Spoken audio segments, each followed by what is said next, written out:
Салам барыңарга. Менин атым Мерим Нурдинова. Бул видео сабак аркылуу мен силерге максат жазганды үйрөтөмүн. Нак максаттарыңарды аныктаганга үйрөтөмүн. Силерге энергия берчү, мотивация берчү жана ордуңардан тургуза турчу максаттарыңарды жазганды, аныктаганды үйрөтөмүн. Бул видео сабак легендарный спикердин Тони Роббинс деген сонун күчтүү тренердин сабагынан негизделген. Так что кош келиңиздер. Көп эле учурда биздин наставниктер же директорлор башында келгенде максатты жазгыла дегенде биз жазбай коет экенбиз. Жазбай коебуз. Эмнеге? Убактыбыз жок же бошобой калабыз же ушундай оправдание табабыз өзүбүзгө. Мен максатымды билем го, менин оюмда максатым бар, я знаю, чего хочу деп отура беребиз да. А бирок эмне үчүн силер азыр максатыңарга жете элексиңер? Анткени силер кагаз түрүндө жазган жоксуңар. Ар бир максатына жеткен адамдын совети максатыңарды кагазга жаз дейт да. Ошондуктан бул сабакта биз бул видео өтүп бараткан жерден, видео болуп аткан убакта максатыңарды жазасыңар. Ошондуктан өзүңөргө жаныңарга блокнот, ручка алып алышыңар керек. Ал болбасаңар, ушул видеону паузага коюп, капарып алып келгиле. Эгерде силер жазганга убактыңар жок болсо азыр, эгерде силер машинеде бараткан болсоңор же жумуш жазып атып наушникте же жолдо баратып наушникте угуп атсаңар, бул сабакты кое тургула. Бул сабакты убактыңар болуп, бир жерде отуруп алып, кагаз ручканы даярдап алып, анан телефонуңарды бүт өчүрүп, силерге мешет этпеген эч ким жок болгон жерге отуруп алып, максатыңарды жаза турганга даяр болгондо анан ушул видеону көргүзгүлө. Бул сабактын эрежелери мындай. Мен силерге эмне жазышыңар керек, мен силерге тапшырма беремин. Тапшырма бергенде силерге убакыт бөлөмүн. Убакыт бөлгөндө музыка кете берет, бирок силердин жаныңарда мен боломун дагы, силерге подсказка берип турам. Силердин воображениеңар иштеш үчүн подсказка берип турам да. Ошону угуп силер толук мен берген убакытты максимально колдонуп, ошентип өзүңөрдү кенен таштап, өзүңөрдү жаш баладай кыялданып жазышыңар керек. Это эреже, это обязательно нужно делать. Андан кийин мен когда стоп болду дегенде силер уже бул жазбай калышыңар керек. Андан кийинки тапшырмага өтөбүз. Ошол эрежелерди сактасаңар эле, мен силерге 100% кепилдик берем. Нак, жакшынакай, өзүңөрдү мотивация кылган, өзүңөрдү көтөргөн, өзүңөрдү кыймыл аракетке түрткү болгон максатыңарды жаза аласыңар. Анан демек, сөзсүз максатыңарга жетесиңер. Биринчи тапшырма. Ручкаңарды алгыла дагы, анан өзүңөргө духовные цели жазгыла. Руханий максаттарыңарды жазгыла. Бул кандай максаттар? Силер, например, карьерадан, фабриктен кайсы деңгээлге жеткиңер келет? Кайсыл званияга жеткиңер келет? Азыркы максатыңар кандай болуп атат? Кандай адамдар менен достошкуңар келет? Кайсыл чет өлкөгө баргыңар келет? Кандай коркунучтардан арылгыңар келет? Өзүңөр лично кандай өзгөрүүңөр келет? Максаттарыңар кандай? Мисалы, мен арыктагым келет, мен мынча килограмм болгум келет, мен Японияга барып келгим келет, мен Дубайга барып келгим келет, мен фабриктин директору болгум келет, мен фабриктин золотой директору болгум келет. Мен мисалы Мирлан менен Дарья Батырхановалар менен достошкум келет, мен Самара Кеңешова менен достошкум келет дегендей максаттарыңарды жазгыла. Силерге 5 мүнөт жазгыла.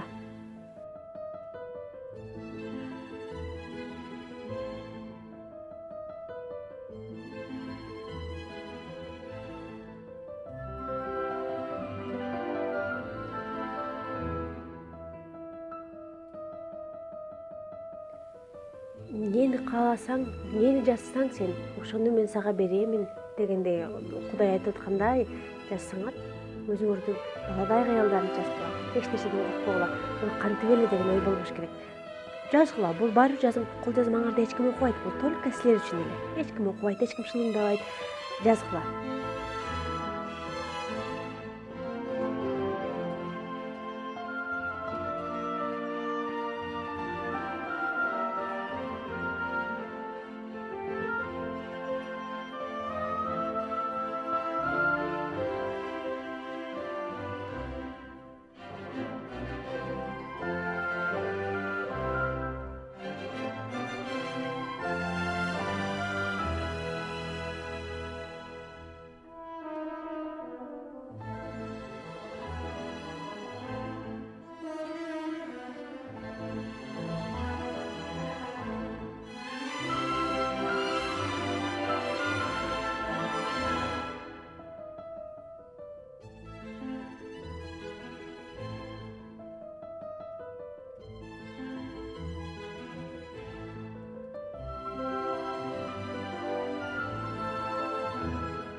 Стоп.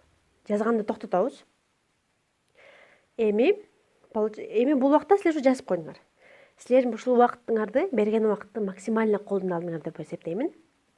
Андан кийин эмесе эмки тапшырма.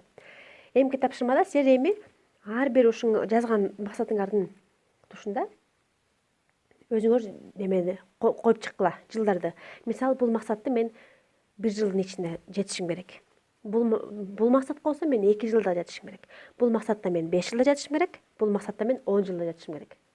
Ушинтип максаттарга бөлүп койгула. Силерге ошого 2 мүнөт. Кеттик.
Стоп, токтоткула.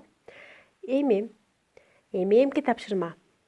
Ушул силер тушуна жазып койдуңар го цифраларды, бул 2 жылда, бул 1 жылда, бул 3 жылда деп. Ошонун арасынан 3 максат тандагыла. 1 жылга болгон 3 максат тандагыла. 1 жылдык. Например, силер бир определенный максатты, мисалы, мен директор болгум келет дегенди, директор дегенди силер 1 жыл деп койдуңар, Ошо 1 жылды, 1 жыл деп тандаган максаттын 3өөнү тандагыла. 3өөнү тандап, анан кийин, мисалы, биринчисинде директор деп жаздыңар, директор. Анан эмне үчүн директор болгуңуз келет ушунчалык? 1 жылдын ичинде эмнеге силерге директор болуш керек? Ошону жазгыла, бир 4-5 сүйлөм кылып жазгыла. Анан экинчиси, мисалы, мен Дубайга барып келишим керек, мен Дубайга бекер саякатты утушум керек деп жазгыла дагы. Эмнеге силер ошого баргыңар келет? Эмнеге силерге Дубай эмнеге силерге кызыктырат? Же болбосо тууган уруктар, бул баланча Дубайга барып келиптир деген сөз жагабы силерге? Же өзүңөр лично ошол шаарды көрүп келгиңер келеби? Ар кимдер өзүңөргө жараша, өзүңөргө каалагандай 4-5 сүйлөм жазып, ушундай 3 максатты выделять этип жазып чыккыла. Силерге ушуга 3 мүнөт. Кеттик.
токтотобуз.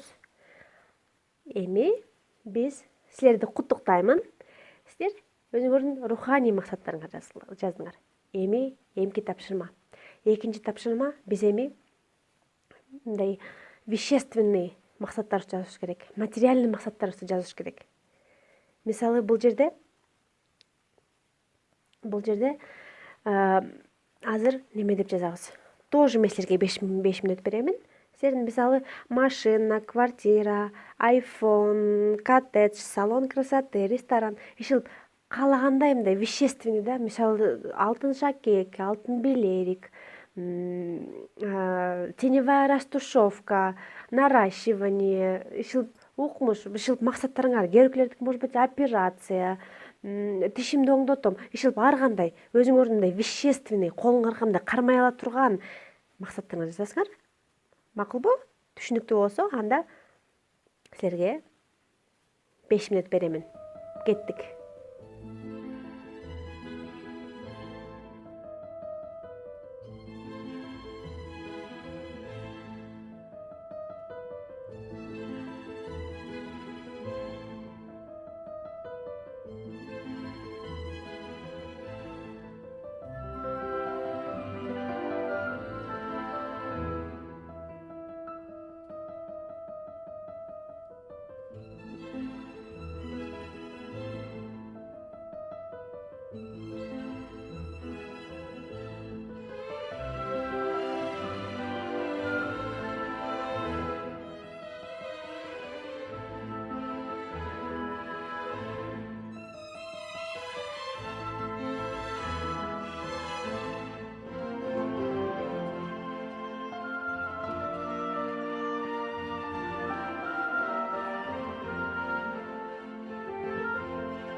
Максаттарыңарды кыскача жазсаңар болот. Например, мен Honda Fit маркасындагы машинасını алгым келет деп жазып отурбай эле Honda Fit деп жазып койсоңор болот. Мен мисалы ушул Бишкек шаарынын центринде 2 комнатный квартира алгым келет деп эле двухкомнатная квартира деп жазып койсоңор болот. Главное силерге түшүнүктүү болсо болду.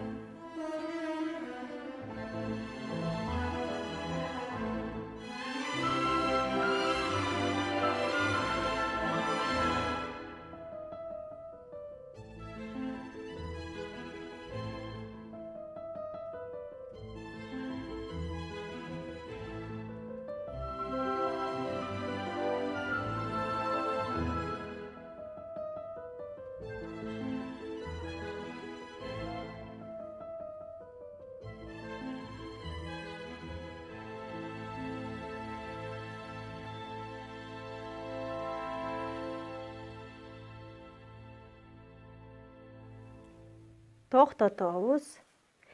Баарыңар уже канча бир материалдык нерсеге байып калдыңар болуш керек.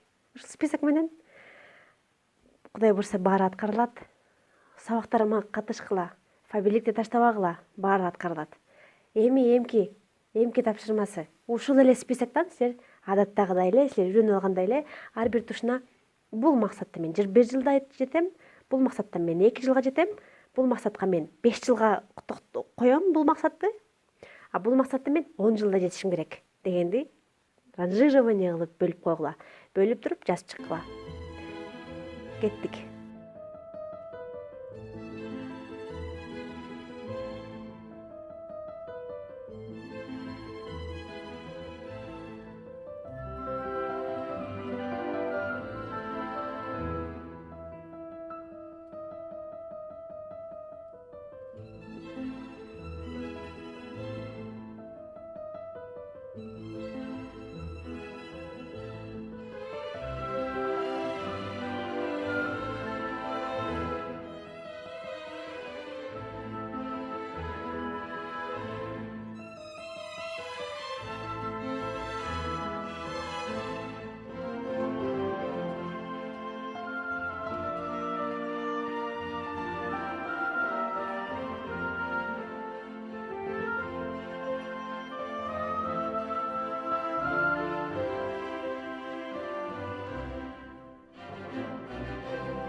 Стоп.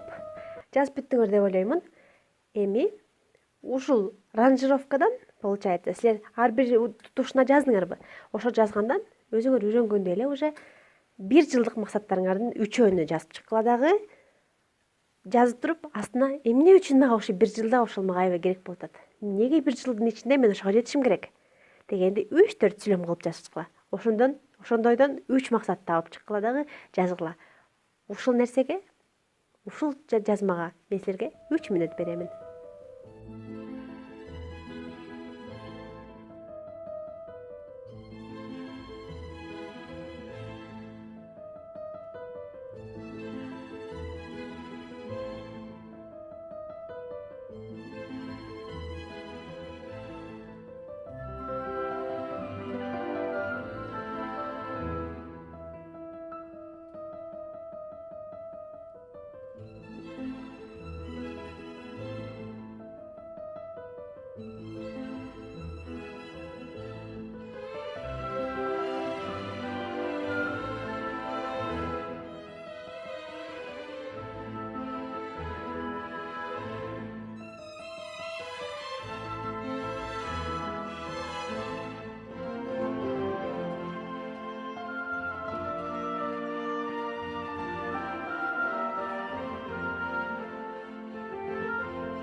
Стоп. Азаматсыздар, силер уже максатыңардын жеткенине канча кадам кылып койдуңар?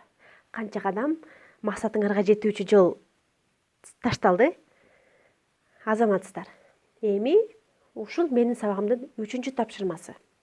Руханий максаттарды жаздык, материалдык максаттарды жаздык. Эми финансовый максаттарды жазалык. Финансы бул акча. Финансы бул айлык. Финансы бул премия. Финансы бул квалификационный бонус. Ошону жазабыз дагы силерге, получается, азыр мен берген убакыттын ичинде конкретно мен силерге 1 мүнөт беремин. Ошо 1 мүнөттүн ичинде силер 1 айга канча акча тапкыңар келет, 1 жылда канча акча тапкыңар келет, анан кийин өзүңөрдүн инвестицияларыңарды жазгыла. Инвестиция, например, ошо акча алып келчү эмне кылыңар келет? Квартира сатып алыңар келет, арендага бериш үчүн, либо депозитный счет ачкыңар келет. Ушуну кылгыла. Мен силерге 1 мүнөт беремин. Финансовый максаттарыңызды жазгыла. Бул акча. 1 айга канча айлык алып туруңар келет, анан 1 жылда канча акча тапкыңар келет. Кеттик.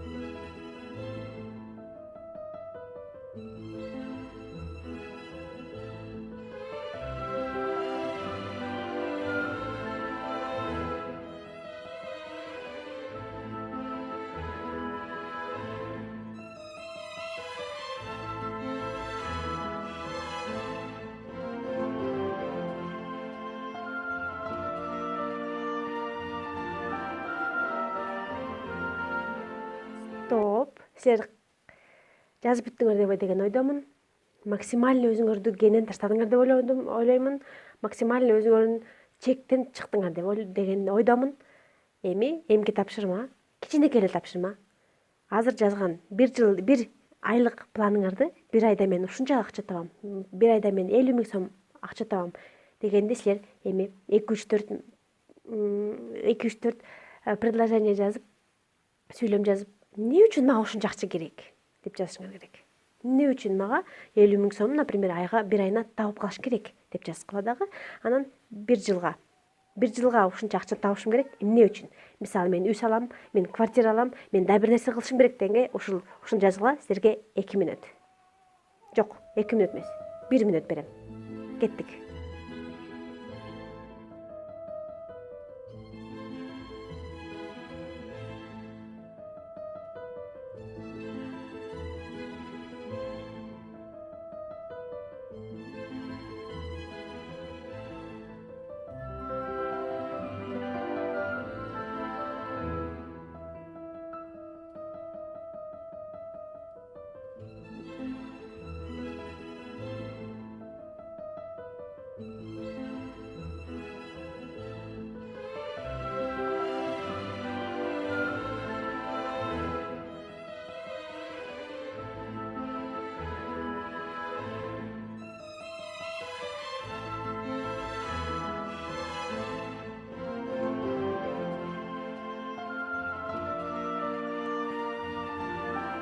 Стоп. Эми караңыздар. Силердин бул сабак менен баарыбыз чогуу 8 максат жаздык. 8 максат жаздык, аныктадык дагы. Ошол эми 8 максатты өзүнчө бир баракка жазып чыккыла. 3 руханий максат, духовный максат, 3 вещественный максат, материалдык максат, анан 2 финансылык максат. Ошону жазып чыккыла дагы. Эми бул силердин анык максаттарыңар. Азыркы бир жылга энергия берген максаттарыңар силердинчи. Ошону эми силер аткарылсыңар десе, силер, например, бүгүн жаздыңар максатыңарды. Ар бир ушул эменин максаттын тушуна бүгүн бир нерсе кылгыла. Максатка карай бир нерсе кылгыла. Бир жумуш кылгыла. Например, эң биринчи максатка мен директор болом дегенге силер бир нерсе эмне кыласыңар бүгүн? Колуңардан эмне келет? Ошону жазгыла, ошону кылышыңар керек, план койгула бүгүнкүгө. Цель койгула бүгүнкүгө. Мисалы, мен арыкташым керек, мен 55 килограмм болушум керек, или мен 50 килограмм болушум керек дегенге бүгүн эмне кыласыңар? Либо силер фитнес залга жазыласыңарбы, бүгүн чаласыңарбы, бүгүн номерин табасыңарбы? Же болбосо да эмне кыласыңар? Ишил түшүндүңөр, Ар бир максатка силер бүгүнкү бир заданиядан жазып чыккыла. Анан кечинде ошого птичка коюп чыккыла. Ошо жазадыңарбы, жазган жоксуңарбы? Ошону кылгыла. Эртеси күнү эмки баракка кайра ошол 8 максатыңарды жазып чыккыла дагы.